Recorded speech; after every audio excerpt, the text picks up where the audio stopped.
Excellent. Hello, good afternoon, everybody. Welcome to Poking Holes and Piercing Through, a talk with Caitlin Rose Sweet and Ben Pinder, who are both artists featured in the exhibition New Folk, Hudson Valley Artists 2020, curated by the Dorsky's own Anna Conlin. It's an excellent exhibition. It closes tomorrow. So if you haven't seen it yet, I encourage you to come and check it out. I was inspired to invite Caitlin and Ben to be in conversation today as I read through their individual submissions for the exhibition. Both hailing from small towns. Oh, I'm sorry, I'm Zach Bowman at the Dorsky Museum. I forgot to do that. Both hailing from small towns in America, Caitlin and Ben make work which simultaneously embraces Americana and folk traditions while exposing the social constructs and constraints surrounding them. There are discrete and more readily apparent references to gender identities and labor in their work, as well as an obvious love of craft, coupled with intelligent deconstruction of the problematic line often drawn between fine art and craft. So I'm going to introduce Caitlin and Ben, and essentially what will happen today is I've asked each of the artists to share about their work as it relates to the theme of today's talk, and then we'll have a conversation, and we welcome questions from the audience. Caitlin Rose Sweet is a multimedia artist who explores the relationship between the human body and the handmade object. Sweet prioritizes moments of disorder and entangled queer intimacies over traditional mastery of skill and perfection of functionality. The scale of her work ranges from small functional ceramic pieces to large-scale installations. Ben Pinder is an interdisciplinary artist who creates surreal visual mythology of American masculinity. Pinder's imagery draws from early woodcuts, medieval iconography, and children's drawings to create playful, funny, and yet sharp critique of American myth-making. So, without further ado, I think we'll ask Caitlin if you'd like to start us out.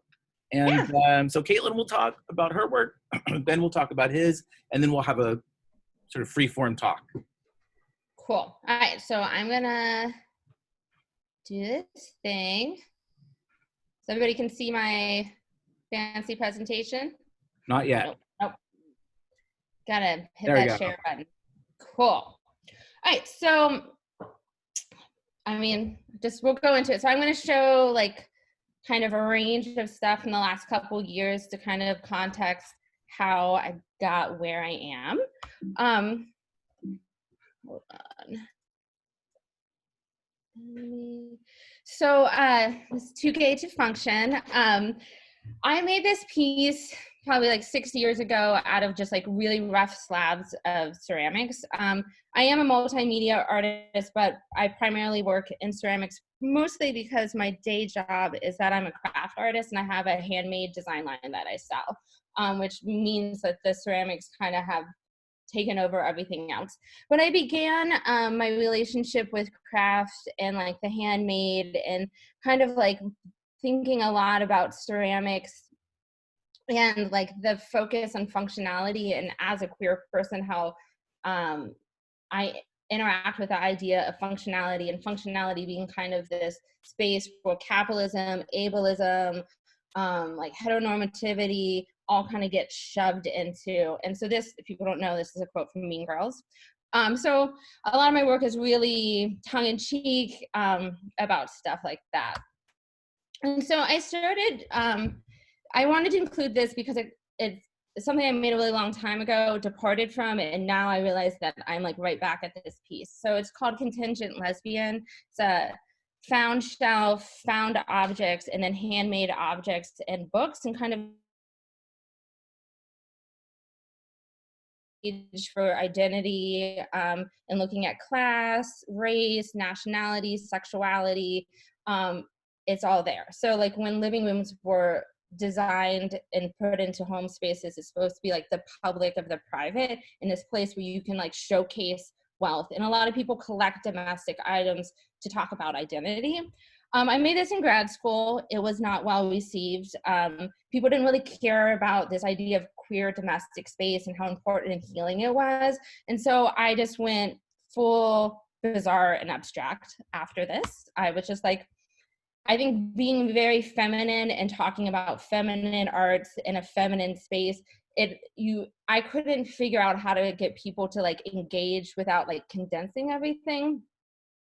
So I started focusing on the relationship of like the feminine body and the vessel, and it's generally constructed in this really patriarchal way that like women's bodies are these sacred vessels to like make more babies, and like kind of like looking at different ways of relating vessels and femininity. So this is a still from like this weird video where me and this like vessel finger dripping glitter. And then we move into these like creating these like very surreal, abstract, like very plush spaces to talk about queerness and femininity and labor. And a lot of my work, I was like, I'm talking about feminine labor and how much feminine labor doesn't get seen. So I have to show like a lot. It was like a very like, I need you to take this seriously, so I have to show you all of this stuff. And it showcased these I like slip cast unicorns that I collapsed, and it was like about queer intimacy, undoing containment, and they were like flying on these like pedestals of jizz. It was all about explosion, pleasure, and like the body's undoing itself. And then this is from an installation called Snake in the Grass, which was like my clapbacks to Garden of Earthly Delight and like the patriarchy. So it's like this idea of bodies on containment and like talking about kind of like femininity gone just like feral. So we got these guys. This is another view of it. So again, we have these like rag rugs, like, you know, a very traditional Americana moment that is not this like flat doormat, but like these mounds kind of like birthing out all these like little beasts. And so for a big way that I talk about, and I learned to like have people engage femininity and the abject and like fragility, and kind of talking about craft and ceramics' relationship to the body, is that I started putting my very precarious, fragile pieces on the ground. And so for people to actually encounter my work, they would have to like kneel to my work to like really see the detail. So this is like my little joke about Snake in the Grass and like femininity being manipulative, where I'm like, I'm gonna make these very feminine, very fragile, and very, I think, like unheroic sculptures. You know, our idea of monuments and sculptures are these like big, bold, tough, erect things that people like look up to. And then my work is like, I'm super like collapsed and fragile, just like falling apart, like holes popping open, super feminine, and I'm gonna like bring you to your knees. So this is an opening shot. So most of my work has been, for the last couple years, I always have this like historical context, like a reference, like the Bosch painting, the unicorns are from the tapestries, the unicorn tapestries.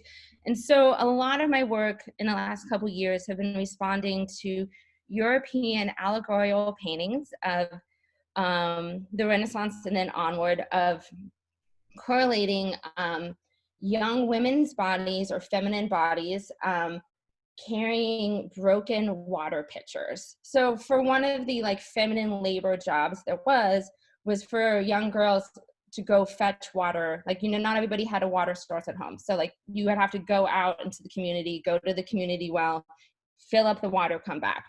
And so this was like one of the few spaces that young girls and women were not escorted by men. And even today, there's different places where women, that is like a labor job, and it is riddled with sexual violence. Like women are getting attacked. But so these allegorical paintings are all these like sad young ladies like holding broken water vessels.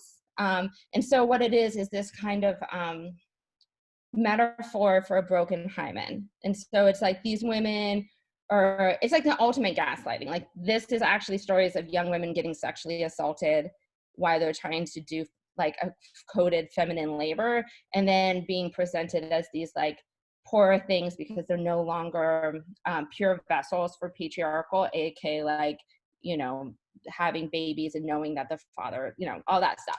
So I did this series called Uncontainable. It was an installation, and then the had performers where I gave them vessels that were not meant to contain or to share in like traditional functional ways. And so the performers kind of created these very classic taboos. Like everybody had these like white drapey things and flowers. And so then they did these like moving tableaus of them exchanging fluid back and forth, and kind of reclaiming the feminine body, reclaiming the idea of sharing, containing, like water as a life force, like all these things. And here's more of it. And obviously there is a high sexual innuendo in my fluid exchange here. It's just a glamour shot of one of the pieces. So meanwhile, I was doing, creating my business, and how I support myself as a craft artist is that I started making what is best described as feminist novelty objects, which were all functional objects meant to serve and enhance people's lives. So most of them in the beginning were all smoking pipes, and occasional mugs and stuff. I included this for the mutual mask and funny hats between me and Ben. So, and then I have been also making wearables like jewelry, and the idea, like, you know, I think taking my like kind of conceptual look and my like larger installations about the idea of the decor and adornment, and then making it into something else. So I feel like all of my work is about the handmade and the object. And sometimes I'm looking at like all the big concepts of it, and then sometimes I'm just reclaiming it and just actually making adornment or functional objects to serve people's bodies, which I think is one of the most amazing things about craft, is that it is an art that is about serving people's bodies and engaging people's bodies instead of just like a visual and intellectual observing in it. So it's like one of those things, like I went first from being like making these crazy installations that make people like kneel to actually see the work, and being like, look, like craft moves and touches and changes your body, to being like actually just making things for people to wear. So then again, this is just like a mug that I've made, but like kind of talking about, you know, I love this image because it shows how my fingers perfectly match this handle, and just like those like intimate, intricate moments between the handmade object and the body, and about how I shape these objects, but then when they come in contact with other people, they like shape the body too. Like your hand has to meet that handle or you don't get to hold it. So there's a lot of theory in there, and it's also just a handle. So this is just some of the stuff that I've been making recently in my product line, because I think it's really important for me as someone who's like operates in the art world and the craft world, and I'm really straightforward, like I make these things and I sell them, that like I don't want to separate the work, because it all comes from my body, the same material, the same processes, and honestly the same concepts. It's just scale. And so here's some of like the more recent stuff, making these planters and kind of like just kind of the stuff that I've been up to, kind of thinking about returning to the idea of like honoring the sacredness of the domestic space. This is a sculpture that I stuck flowers in, just kind of riffing off the idea that there is actually nothing that separates like ceramic sculpture from like craft and decor, you know. It can hold water, it can be a vase. So this is the weaver, which is in the show. And so this is kind of like, I, in the last like couple years, have stepped away from the massive installations just because it's like too much work and like storing and caring for all of this stuff. And then I feel that like I have learned to like trust that like smaller moments, you know, can carry as much weight as like a whole room of stuff. And kind of I've going from looking at like depictions of functional ceramics and paintings, like the allegorical paintings that I was talking about, like the women like fetching water. I started to really look at still lives and like, you know, because there's always ceramic moments in there. And it really is these like little moments of people talking about so much just crammed into like everyday objects and food. I'm talking about like conquest, violence. Like I really love the ones that have like dead animals like hung up and strained in there. And then kind of like taking that and then talking about really like what happens when feminine labor gets abused and neglected and exploited. Like, you know, this stool is a version of a milking stool, and it is like a piece that I found up here in the Hudson Valley, like thrifting. And I have actually a collection of these stools. But so yeah, so looking at this really like feminine labor, the idea of like weaving, of like producing domestic goods, but like then the subject is, or the laborer is not necessarily the most welcoming. She's not having a good time. I mean, you know, and so these are other kind of more recent pieces. And so I've made, what I do is I make these ceramic pieces. I have textile stuff around. I have found objects, and they live many different lives. And so I've shown those pieces differently, but I love the idea of like how you can take things like found objects, found material, that it's so embedded with it, so much cultural information and like sculptures, and each arrangement, each tableau of it has like a contingent meaning, you know, that it's very temporary, and you take things apart and put them back together. So and then we just have these two pieces that are connected by, I think it is loom warp is what this is. And so this is some detail. So it's like the same kind of like messy entanglement of the earlier work, just super condensed so I can store it. And so instead of having the work being like on the ground and people experiencing the like precariousness of it, so this is two separate pieces on a stool, and that bigger piece is literally just holding that. So it is installing this piece is very like finding that sweet spot where that piece will hold it. And I literally had this in a window display, like in a gallery, like had a mini installation in like the Lower East Side. And every morning I would wake up and be like, this is the day I get the text that it fell. It didn't fall. Never did. I was like, you know, but I was just like, I think, you know, I want people to experience like the fragility of like what it means to be like a queer femme, or like a marginalized person, a person who is literally vulnerable in this society and world, without it being like victimizing or like feeling like I have to like tough it up. But I want to be like, I want you to care. I want you to not want these pieces to fall. And I like don't want to take care of you in this process. It's like a femininity where it's taking care to itself and supporting itself, but not necessarily taking care of the viewer. So this is just another piece in this series. This was actually a piece that blew up in the kiln, and I like fused it together. So like that was like a traditional vessel shape that just fell in on itself, and then I fired it and glazed it so it would stick. And then that's hand stained pink porcelain hanging from it. A lot of like things coming undone. So this is another piece. I feel like this is like when I started really going for the Americana, like more straight on. I should have looked this up. I can't remember the name of this brickyard. So these were bricks that I found at the house that I bought outside of Catskill.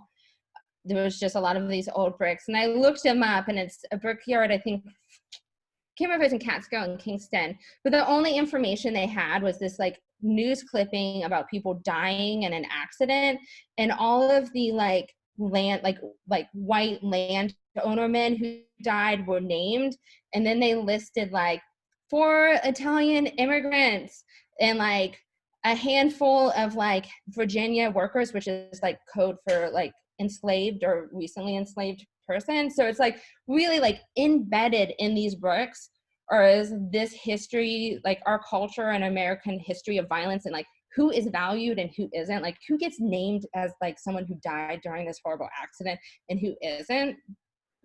And so then we have these oranges, which are from still lives, which often talk about like deaths, or these like rotting oranges, and then these crocheted like ladies' gloves.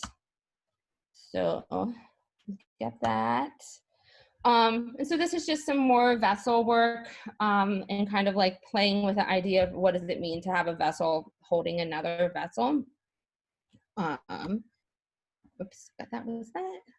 And then, so yeah, so this is just like a video of this piece, refusing to hold what is given to it, and kind of like, I really like the power of rejecting, you know, just being like, yeah, you know, it's that whole like, you know, I'm just too gay to function. I just like, I understand all of the things that you tell me that I need to do, but like, I'm just gonna squirt water out of this like phallic finger, like, meh, you know, why bother? And then this is the last piece, which is kind of like, I like to include this because it's a reminder to myself to continue to like think about this. So it's another me looking at vessel and body and wearable. And this is actually a collaboration with a photographer. And so it's just a little video of me swimming in the ocean in this wig with one of my vessels.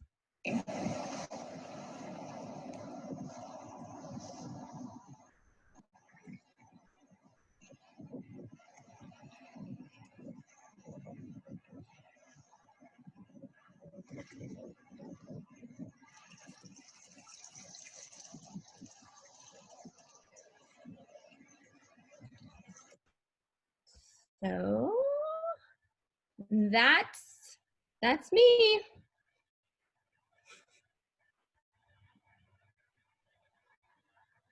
Thank you. You're welcome. I talk really fast. I'm sorry. Well, I'll have some questions for you soon.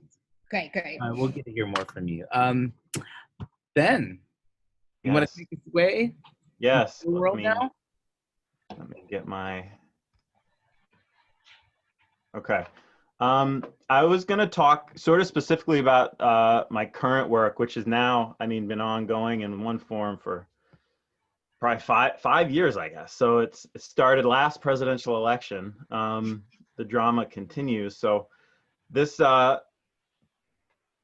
sort of started looking around like, where are we and how did we get here? So sort of thought about creating this origin mythology about how we got to this place. We kept hearing from, you know, certain circles to be nostalgic for this golden age that I was sort of calling it, of America, you know, like make it back to what it was, throw back to this better time in our country. So I was thinking, what would that mythic past have looked like? So I started doing these drawings, imagining this sort of mythological past for America to maybe explain how we are the way we are. And then also, I mean, it's also kind of evolved as this maybe possible future, this like odd dystopic future. But I was looking at, you know, mythology, giving these, combining animals, but not like centaurs and fawns, but these sort of woodland American animals with humans. And just putting him in all these situations in the great outdoors, sort of this sort of backyard kind of Americana look. These sort of antlers that I've been giving these people, you know, it kind of, I think a lot about hunters and being really proud of how many points they might get on their buck that they shoot. And so it sort of mirrors these sort of men wanting to display their masculinity, right? So so a lot of this was about satirizing this masculinity that I was observing being proudly displayed all over the place, media and just everywhere. I started then putting these figures on these gold backgrounds, really inspired by religious iconography. I like that these figures sort of are floating in this sort of ethereal realm. There's no real solid ground. My dad was a minister, and I grew up going to church. So I kind of think of these as being these sort of American saints of some forgotten religion, of some, you know, hyper masculine cult of sorts. A big part of how I think about this mythology is imagining, you know, how would an artisan of the time be making stuff? So these sort of gold pieces are sort of like that. Like these are these odd saints that we're putting up on this background to maybe worship or like look at. This is another sort of craft, but this is more like what a craftsman might do, or like an artisan. So these are on logs that I cut down on our property here, and I'm painting with milk paint and then using a wood burner to do the drawing on each one. I wanted to just talk a little bit about, I think, what a lot of people have questions about. So underwear and masks, which are become like part of everything that I'm making. The underwear, I sort of started making these, you know, the very first one, I'll go back just so you can take a look, thinking about these sort of classic myth stories and paintings that we see where everyone's nude, right? So I was doing these sort of American figures nude, but it did not sit right imagining Americans just being that nude. There's too many puritanical and evangelical and just modesty and all of these things in our history and culture that just didn't allow it. So I was looking for some sort of symbol that would cover up these private bits, but also leave these people being vulnerable. And so these sort of the tighty whities became this symbol. And it also throws back again to that sort of golden age, sort of bygone era of underwear when, you know, everyone wore tighty whities, everyone was doing this stuff. So it kind of references that. And then these masks sort of became a way for me to become the characters that I was drawing. I would be this, you know, put on the bear mask and become this bear person, you know, become this golden god. And then, so then this, you know, becoming this odd weightlifting deer person. I also was looking at these sort of ski masks that you see, you know, hunters are wearing, outdoors people are wearing. You see these armed sort of militia people wearing at these gun rallies and these protests for the far right. So I was sort of taking those and then just remaking them with my own fabric, sort of referencing like the camo or camouflage. I was like making these flags and then making a mask and camouflaging myself into the background. So here it's again, and then taking the antlers and trying to be that, like, take on that character of being this, you know, he's a 1, 2, 3, 4, 8-point deer man. I don't know, somehow it makes him more potent. Again, another like camo flag and camo mask, and this is the full outfit. So then I started making these little outfits of all matching fabrics. This is Thomas Kincaid, which is another, just thinking about, I don't know, that Thomas Kincaid's such a people's artist a little bit. Like you can buy his prints cheaply and have them on a wall, and it's a lot of people's idea of art. And it's very feels like a very American art. So I made this whole outfit with that. And then this is another one of the masks in the background. Now, the thing with these masks, I mean, it's very liberating. You know, I can do this with this mask and I feel pretty good. It's fun dressing up, and, you know, makes you feel brave and empowered and liberated. But, you know, it's for good and evil. There's a lot of bad people wearing masks because it hides their identity. and keeps them safe from, you know, retribution, I guess. Or this is installation, part of the same installation that's at the Dorsky. This was at Chashama, their gala last summer. I first set it up and we were playing beer pong with friends. So in full costume.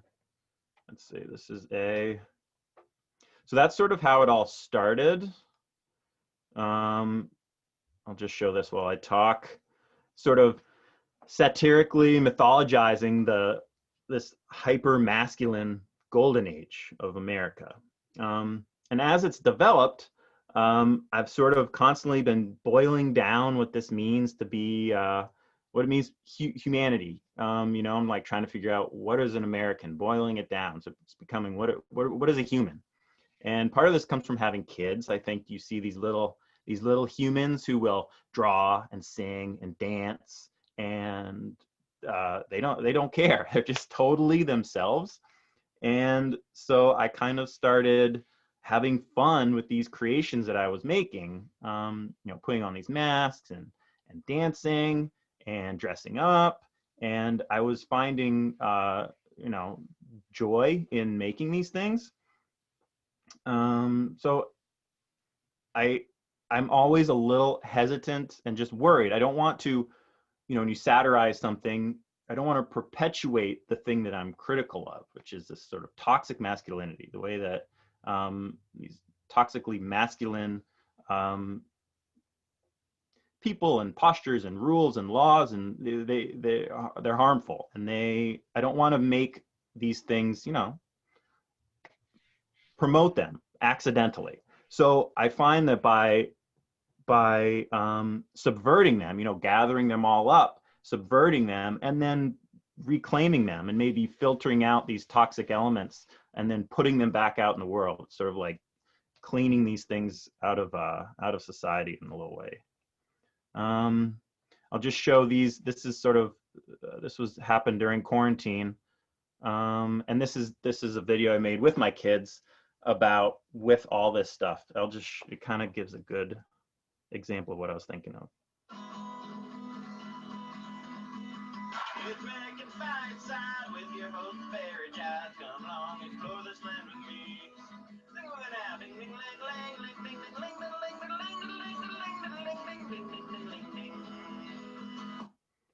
So this ended with this dance sequence with me and kids, and just having, you know, beginning of quarantine. Anyway, we're having fun using all these motifs of this sort of mythology and imagery that I've been making.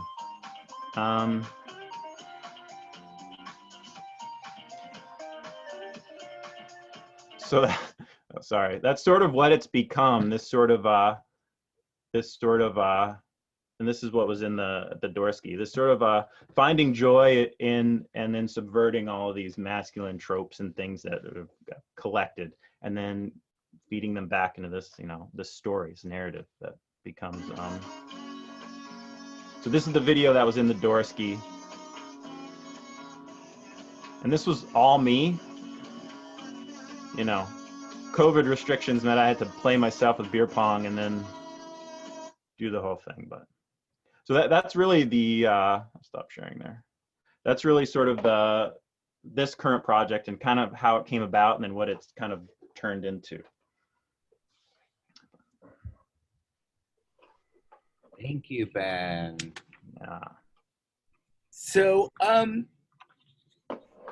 gonna ask some questions of Caitlin and Ben, and again, if anybody here has questions, you can either unmute yourself or put them in the chat and I'll ask them for you. But maybe just to start, because I have a question sort of related to why I thought of the two of you in conjunction with each other, for each of you, not a two or a dual question yet, but and it's interesting because Caitlin, actually, you were talking a bit kind of about this in a different way. Today you were talking about instead of serving people's body, and this is kind of related to the question that I had, which is, you know, you talk about poking holes into constructs of like what is a good body, and what proper craft techniques are. And I'm curious if how that relates sort of to the overlapping of feminism and craft history, right? Feminism, especially as it deals with the body. And like, what is that line? What is the relationship between craft history? I think maybe is more. I know quite a bit about feminism, but craft history is something I'm not really that attuned to. Yeah. I mean, I think it's like really, that's like, I'm all like, this is like a dissertation kind of question, or I'm all like, we could really go into it. I mean, because crafts history has such a like hundreds, it's a very, very long history. But I think really when people think about feminism and craft, they think about like the like first wave of like official capital letter feminist arts movement of like the late 60s and 70s, where all of these women artists were like, who were not necessarily from a craft background, but like fine artists who then wanted to think about a way to talk about feminine labor and like women's lives. And because women were so sectored into the private sphere, like the domestic sphere, and so to talk about the everyday life, like craft lend its voice very well to that. And so, like one of the artists that really influenced me early on is this artist, Harmony Hammond, who, if you aren't familiar with, is a legend, and also wrote the only real book about lesbian American art. Is called Lesbian American Art. So she started making these braided like rug pieces. They're not rugs, they're like paintings on the ground, and talking about like craft as this returning to the body. And because I think craft centers the body and centers like body-based knowledge, that it really like dovetailed really well with like the feminist concerns about talking about women's lives and women's labors and women's bodies, and kind of rejecting like institutional hierarchical patriarchal forms of like knowledge. So that for me is how I got interested in using craft in my art, though my background has a lot of craft in it. Like my dad was a glass blower. I was raised like amidst the hippie, like back to the land craft movement, as well as like having one side of my family being a very like working class. So it's like my grandpa was a woodworker, you know what I mean? It's just like craft has always been something in my everyday life. Like I grew up at craft fairs with my dad. But I think for like feminism, there was a very like intellectual kind of upper class women turning to the labor of like the everyday, and using craft as a vehicle for that, which I have a lot of critique of also about kind of how that happened.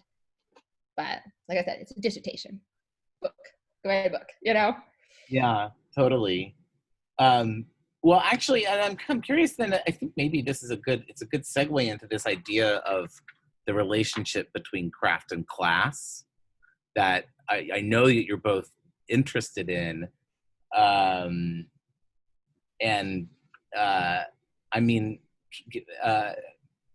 totally devolving from the way that I was going to ask these questions, because I want to get into that. Actually, it's really interesting. Ben, do you want to? Yeah. I mean, I think, I grew up in small towns, like you mentioned, and not exposed to a lot of, art museums, art galleries. It just, we'd have craft art galleries around, but, everyone was always doing stuff with their hands. So there was always this craft or woodworker or something. And so, I said my dad was a minister. He did not do those things. But like my grandfather did. And so I was exposed to a lot of that stuff that way. And a lot of my like those log pieces, I do think a lot about like a working class like craft, or might be making these, right? It's just, especially like I'd never used a chainsaw really and chop these trees down, and it was crazy. And then I had all this wood, and so I was cutting it up, and just this wood burner. I bought this like wood burner and was like started drawing on it, and then making the paint with the milk and these pigments that I had. And it's just the way, I was researching, and this is the way why barns were red, or this is one reason I was finding is you find all these dairy farmers who would go get, pail of milk and dump some red earth from their farm in it, and then that made this like, barn red paint that they could paint on things. So it's, using that as inspiration, and I don't know, the crafts, and also anyone can do it, right? Like, you didn't have to go to a 4-year college to,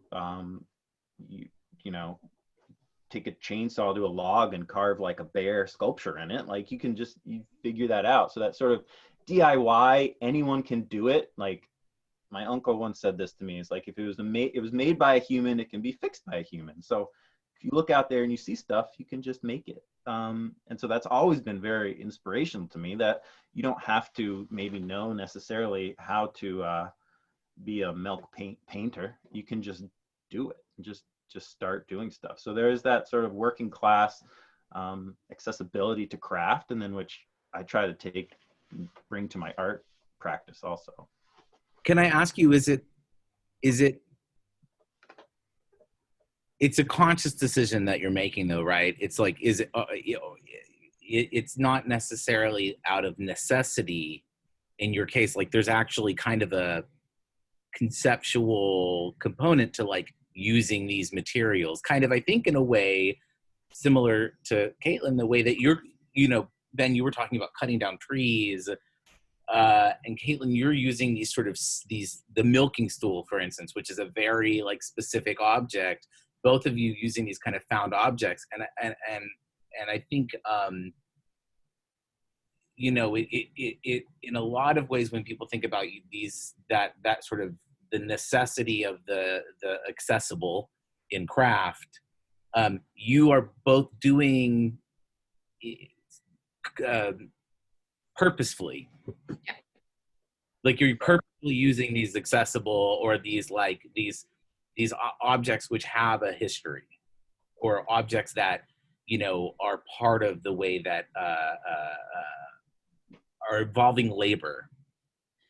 Yeah, I mean, and I think that's like, it's funny because like, I went to a grad school that was a craft program. And so like, I got a lot of like craft history and stuff. And then, really looking at the fact that like craft has always existed, and then art happened fundamentally always about class, enrolling class, and like being able to like, like all of the great Renaissances is all just like patrons paying these painters to like glorify their lives.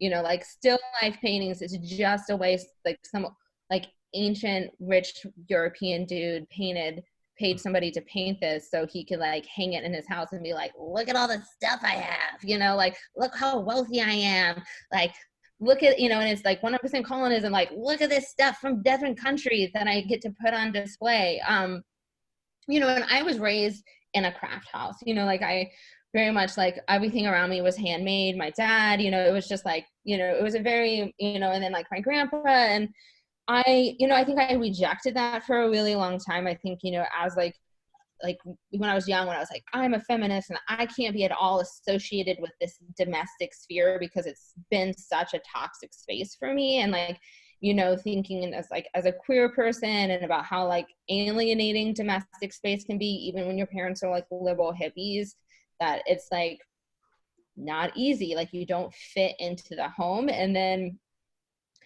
like finding art. But I think, because I have I come from a working class background, and for most of my life I have been what you'd call like a working poor person, and that turning to craft for me was kind of the only way that I could continue to make work. You know what I mean? It's just like, to sew in your home isn't like, you don't have to rent a special studio space for that. Like, to be able to, like, you know, I just think like humans innately need and will always creatively express themselves, and we will always transform material with intention. You know what I mean? It's just like, and I think the moment that really hit me once was like finding, like, when I lived in California, I was like walking my dog through this neighborhood, and there was generally this guy who was an on-home gentleman who was like hanging out always on this corner, and he would collect like little pieces of metal and create sculpture. You know what I mean? And I'm like,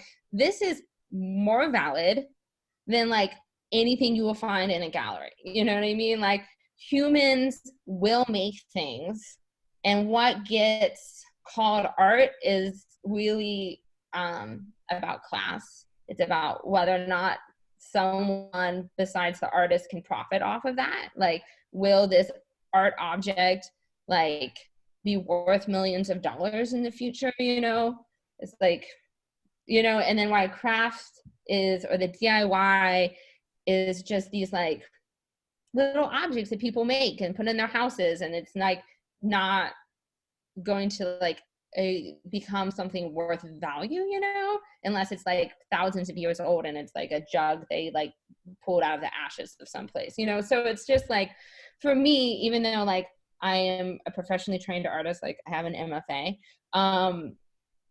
I always call myself a craft artist, just to force people to like really contend with that, you know. And it was interesting because when I was in a craft program and doing non-functional work, doing sculptural work, everyone was like, why are you here? You are not making craft. And I was like, yeah, I'm making craft that's not for you. Like, you don't understand like why queer people need to see like big soft fabric ejaculating like melting unicorns. Like, you don't get it, you know. And that's fine, but like, you know, like there's nothing wrong with being like, this is serving a community, you know. And I think when you really like look at craft, especially contemporary craft world, it's a lot about you know, service, community engagement, like creating intimacy between people, you know what I mean? So there's like a lot of that I was just like, this is speaking to what I'm doing, but just because it doesn't fit your like traditional ideas of like how this material needs to be transformed, you know, like you need to expand yourself. But then it was like interesting because then, you know, for me, and like, we've talked about this when we like had a little chat about like, when I sell work in a gallery, that it has to be priced at like art prices.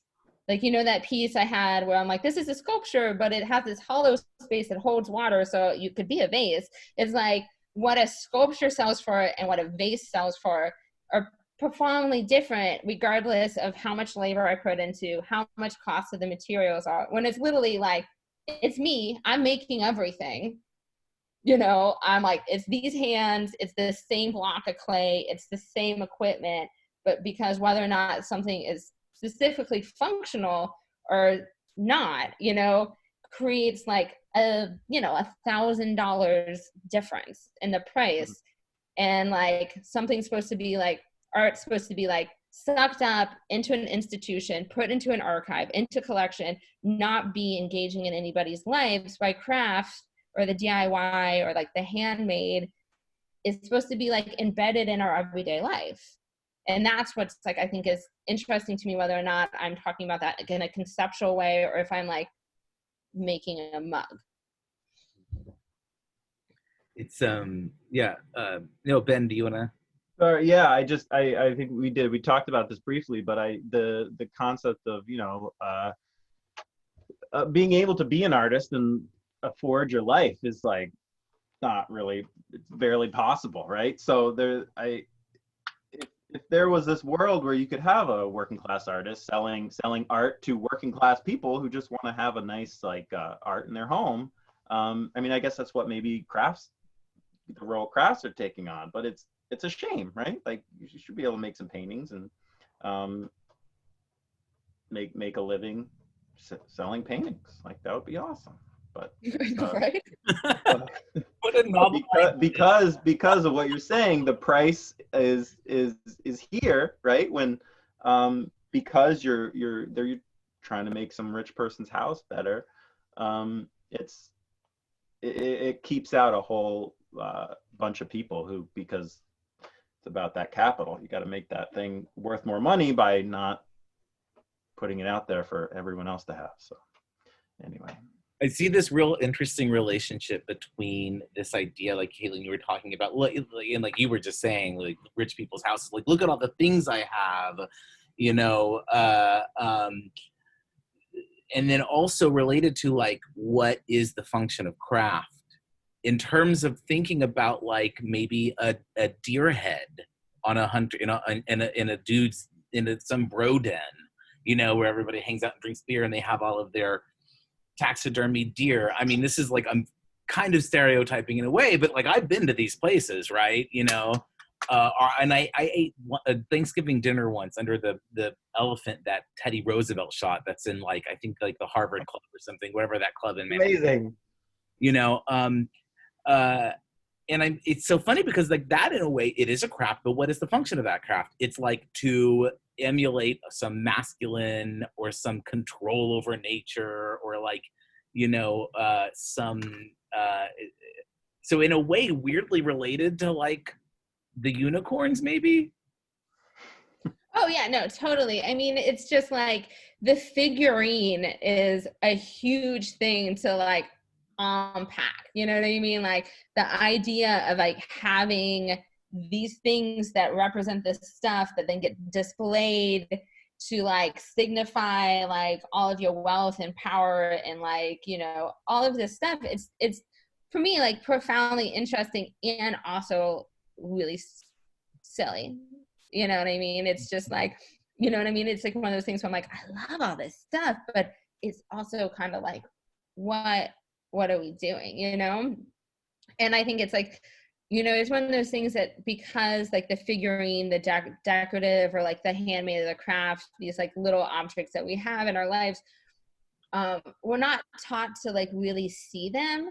Like we understand it. Like if you go into somebody's space and they have the deer head, or if they have like these certain kind of collectibles, you know, like I was, you know, it's just like my uncle's, it's all like, it's exactly like your paintings, you know, I'm just like, yeah, like I know those guys, you know, like, you know, it's just like basements that are just full of deer heads, you know, and like a beer cooler. And I'm just like, cool, Uncle Jim, you know?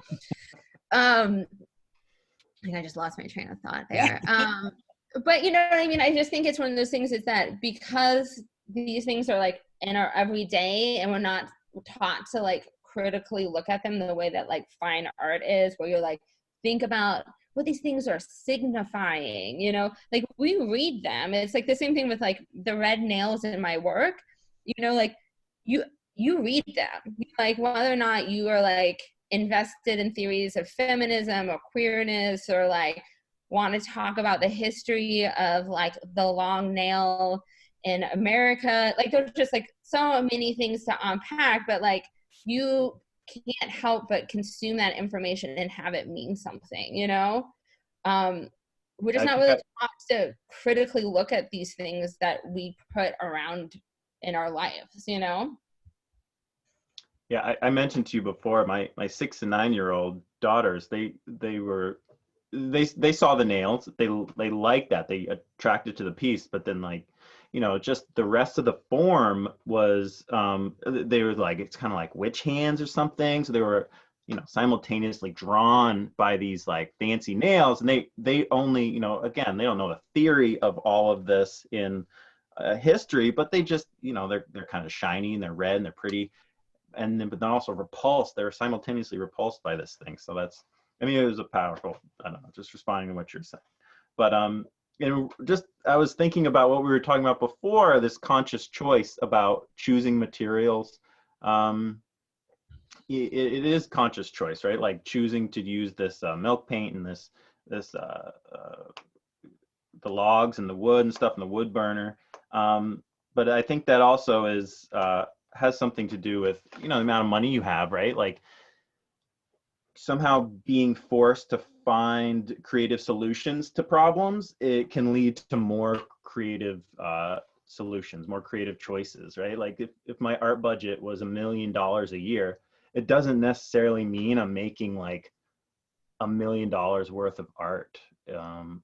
I mean, I don't even know what, I can't even imagine what that would mean, $1 million a year to buy materials. So, you know, it's being a little scrappy forces so many more creative decisions, and then also forces that, you know, the thoughts and the reasons, and it just, for me too, especially just about this myth making, you know, I'm like, I got this wood. So it became establishing this whole craft movement within this mythological realm of like, milk paint, wood burnt log paintings that exists. And it's, you know, that may not have existed if I had someone else cut those trees down and take that wood away. And I don't know. And so I see that in your work too, Caitlin, like, you know, finding these materials, and then especially with the clay, it's just so tactile, you know, any shape you make, it's what it becomes just when it's wet and soft, and you can squish it and mold it. And then finding these chairs, and those two things kind of seem to relate to each other, which is interesting.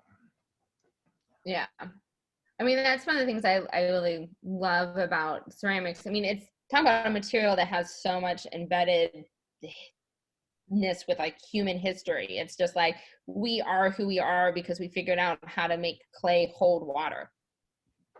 You know, like it is the backbone of so much of our like life.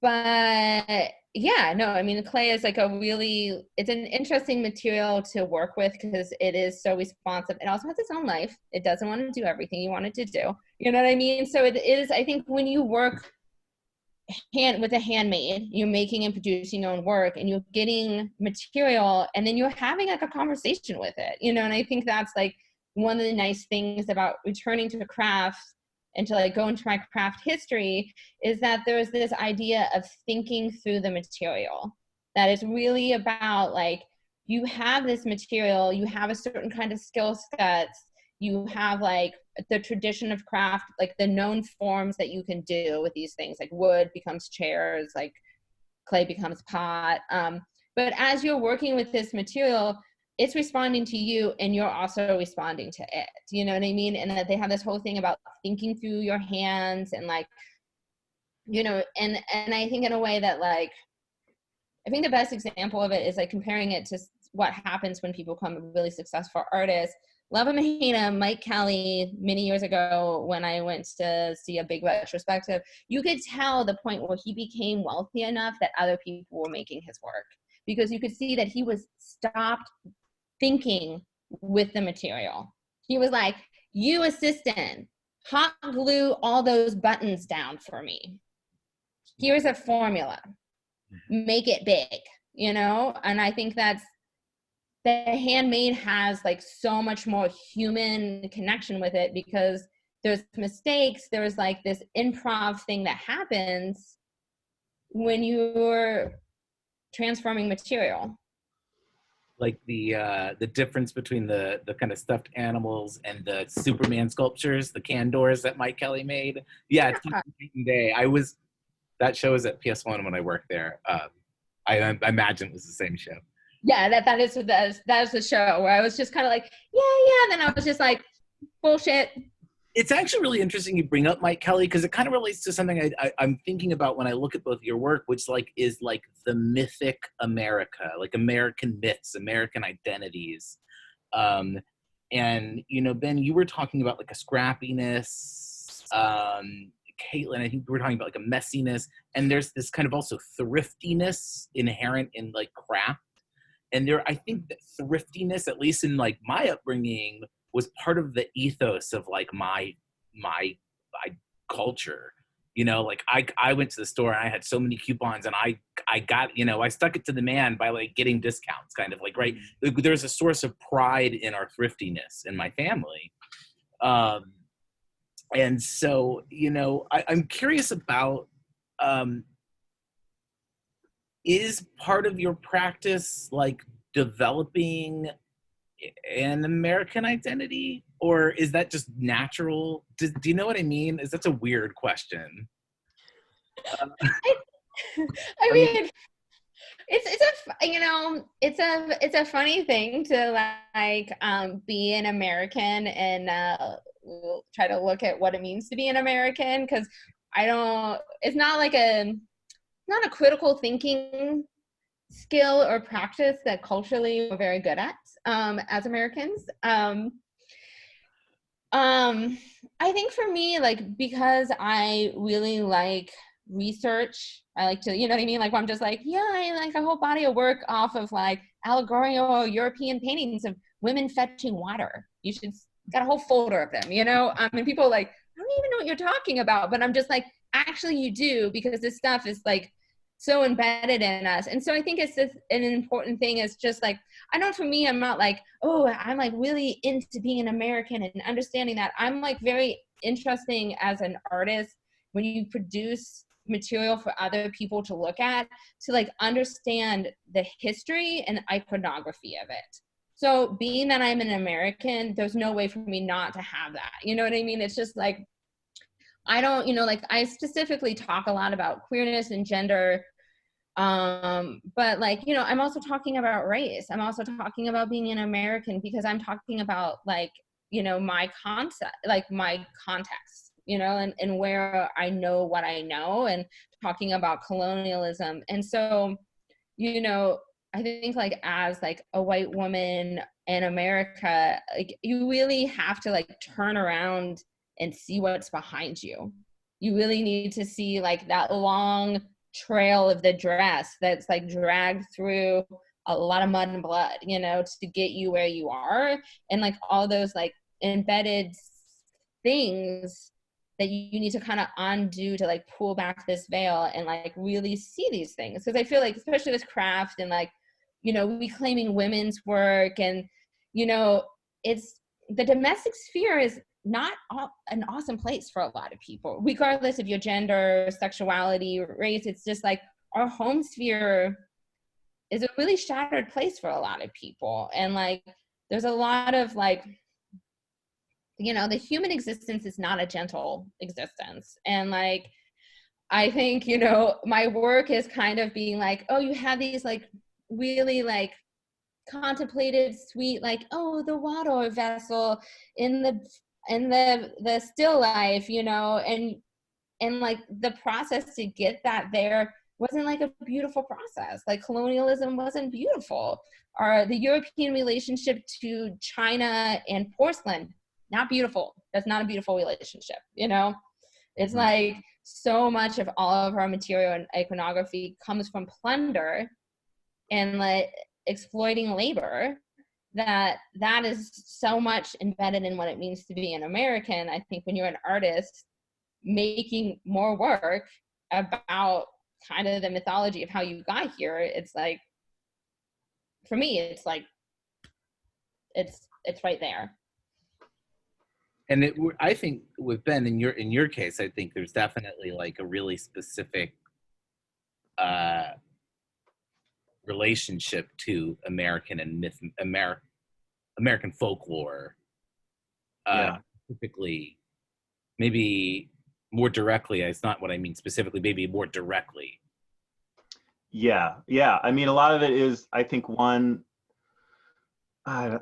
trying to come to terms with who we are collectively as a country, and then also individually, like what is my role in all of these things. And I mean, and like coming to terms with how I may have been perpetuated all these sort of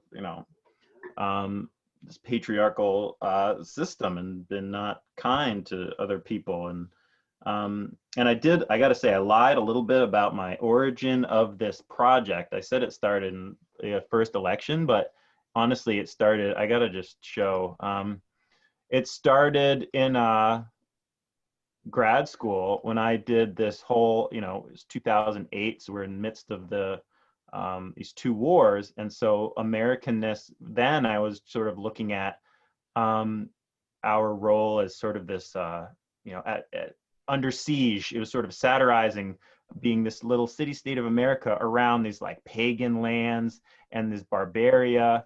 And so how we were preemptively attacking other countries in order to protect ourselves. So that's really how I started this whole project, like making this big sculpture of America surrounded by this wall, and then, you know, comparing the American skull versus the other. This is the barbarian skull, and then these are battle scenes that were happening, and sort of so reimagining this whole past.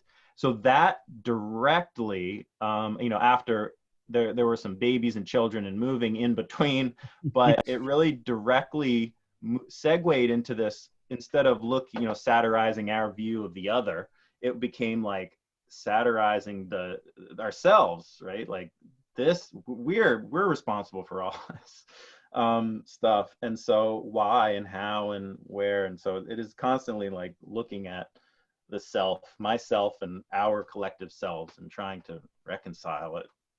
So so I guess maybe, you know, again, if anybody else has a question other than me, please unmute yourself and ask, or chat it into the box. The last thing that I would have to say or ask is just, you know, because this is the exhibition New Folk, it's our annual open call to Hudson Valley Artists. And one of the ways Anna was thinking about this idea of new folk is sort of this kind of dichotomy of like new folk to the area and new folk craft making. So, and I think both of you are somewhat new to the area, and I'm curious how it's changed your work, living in the Hudson Valley, if it has, or your life, if it has. I mean, other than just like obvious, like place makes change. You know, if there's like a Hudson Valley thing that is like filtering in, that maybe was unexpected, or, you know, just thoughts on that, I guess. Thoughts on living in the Hudson Valley. I mean, I like have my 1 year in the Hudson Valley just a couple months ago. So I'm definitely like, you know, and when I applied to this show, I was like, I am definitely new folk, you know, like this is like, I don't, you know what I mean? Like, I'm like very, very fresh to it. The Hudson Valley is like a very interesting place. Like, you know, I grew up in southeastern Ohio, across the river from West Virginia, very small town. I've lived in a couple different places in the Allegheny Mountains in Virginia, even more rural and small. And for most, and then I've also lived in like Portland, Oregon, San Francisco, Brooklyn, you know, like did the very like graduate from college, get out, like go, you know, and being like having to escape rural and small town life, because like for me, you know, I'm in my 40s, growing up queer, being out, being weird since I was like 15.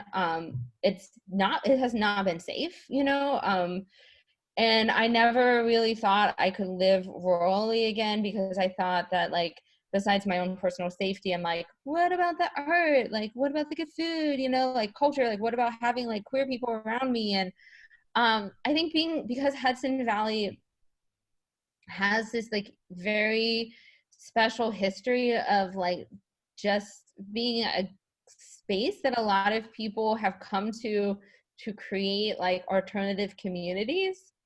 And I don't even want to be like, it's proximity to New York City, because New York City isn't like the center of the universe.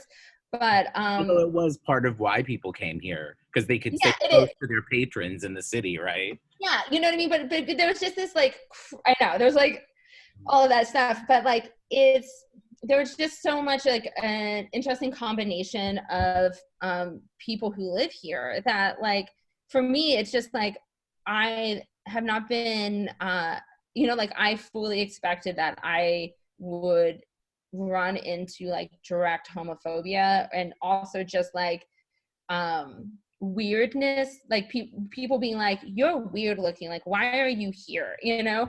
And because people are so used to like weird artists, cults, alternative communities in the Hudson Valley, that like I'm very passe, you know? And so it's being here has allowed me to reconnect with everything I love about living rurally, everything I love about small communities, like the interconnectedness, the like forcing you to connect and be around people who are different than you in a way that like in a city you can really silo yourself if you want to in certain kind of ways where you're just like, okay, like I'm going to make kinship with a whole lot of different things and like people and like, you know, and so, you know, and also it's just like one of those things where I'm like, I now have a home that has a studio in it versus like having to commute, you know what I mean? There's like, I think it's like you're separate from like the art world in some ways, but there's also so much of the art, like a different kind of art world here,